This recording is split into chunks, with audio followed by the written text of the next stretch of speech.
True Grit is a 2010 American Revisionist Western film directed by Joel and Ethan Coen. With a Western theme of determination, friendship, revenge, and justice, it tells the story of a woman in later years, Maddy, recalling her life as a young girl, when the tragic death of her father occurred at the hands of hired outlaw Tom Chaney, who shot him after a confrontation. Maddy decides that she will avenge her father's death as she ventures into town, Fort Smith, Arkansas, looking to settle her father's affairs, including his burial and various belongings he left behind. Asking around about who would be the best suited U.S. Marshal to find and bring Chaney in, the man behind her father's death, she is recommended and finds U.S. Marshal Coburn and goes about hiring him with the additional help of a Texas Ranger by the name of LaBeouf, who also has been hired to bring Chaney to justice in Texas for another crime of murdering a state senator. Along this winding journey, the trio embark on a path of grit, violence, wild terrain, survival, and common interest in the law, if only on a personal level, as is the case with Maddy. In True Grit, we see into the world of a young, determined girl, Maddy, who is compelled to seek revenge for her father's death, so much so that she's even gone to the length of not telling her mother what she's planning to do as she goes on a quest to Fort Smith in the search of the right person to do the job, the right bounty hunter. In order to get to this point, she first goes bargaining on her father's or family's goods and belongings, such as his horse, saddle, and ponies, which of some had been lost since the incident. Maddy goes from having little money and resources to making $320 on this trade. She uses $50 of this money to hire Coburn to go on this mission in the hopes of bringing Chaney to justice. LaBeouf also accompanies them, as he's also been tracking Chaney for a while now in the hopes of bringing him to justice, but in Texas. His experience and expertise in this area could potentially be helpful, so Maddy looks forward to having him on this journey, even though initially both of the hired help make off and start the journey without her and to her knowledge. Because although she's initially organizing this mission, she's still a young, innocent girl, and this trip could surely become dangerous for her with the general nature of it, as is implied. However, Maddy is determined to come along the journey to see it through personally, for the personal reasons of avenging her father. Even though the local authorities want Chaney captured and hung as well, and have similarly put a small reward on his head for the same murder, she's insistent on having her own personal reward on his head, as she feels there's a personal urgency to it. Looking into the character of Coburn, the local U.S. Marshal, we see a man who initially is being tried and questioned before a jury in a court of law for a crime of murdering a questionable man under peculiar circumstances. After Maddy observes him and feels that he is the true grit she's looking for, she goes about hiring him for the job.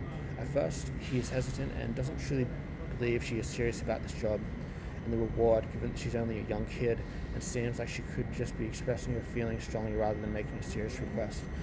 To Cogbur's surprise, the next day she finds him and gives him the money to do the job, although he tries to double the price, to which she eventually agrees. However, as the story progresses, Maddy doesn't necessarily end up paying this double rate as their lives continue.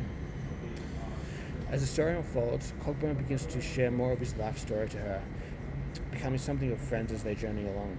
He shares some of his past, such as the story of how his wife left him because she couldn't stand the adventurous life he lives, and then went back to her previous husband, even taking their young boy with her, much to his often seemingly unspoken sorrow.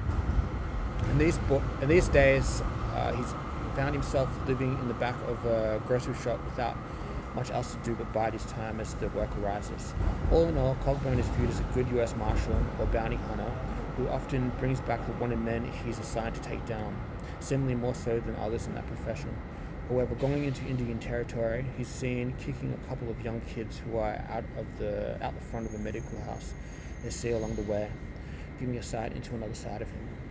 Still, right up until the end, Coburn is doing what he can to complete his job to the best of his ability, even though he encounters various foes and enemies, and is forced into battle, shooting and murdering, and finding himself being shot and injured also. Overall, with some of his past misfortunes, he finds that he enjoys the company of Maddy, even doing what he can to protect her as well. With fellow bounty hunter Texas Ranger LaBeouf, we find that his company is valued too, as their journey together is often crossing paths. With the character of LaBeouf, we see a man who is determined to find Chaney and bring him to justice in Texas, which is opposed by Maddy, as she wants to take him back to Fort Smith, Arkansas to be hanged.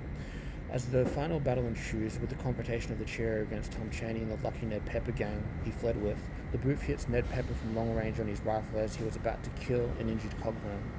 LaBeouf is then almost killed by Chaney when he comes to after being suddenly knocked out. However, Maddy is able to come to the rescue and have her dreams fulfilled when she recovers Chaney's own gun and shoots him with it, as he then falls off the cliff, presumably to his death. Maddy falls into a cave to which she is injured and bitten by a rattlesnake. Coburn rescues her and takes her on her exhausted horse back to safety with emergency medical's attention for this snake bite. LaRouche is left behind in the heat of the moment. Though Maddy endures much pain for this encounter, she and Coburn live on and go their separate ways home. Reflecting on the story in later years, Maddy finds herself looking to meet up with Coburn again when she receives a letter from him, inviting her out to a travelling Wild Wild West show he's doing. But by the time she was ready to meet him there, he had sadly already passed on. The whereabouts of the booth was unknown, though she expresses that if she could get in contact with him, she'd like to, especially after the friendships they all made together. In analysing True Grit, we see into a world of sweet personal revenge to what is an injustice of not only personal matters, but also society and the wider community. That with help from others on this often difficult and violent journey, those concerned for their own varied reasons are able to get the kind of justice and satisfaction they're looking for. I invite you to comment whether you agree or not, or if you have any different takes on this film or its various elements. Thanks for watching.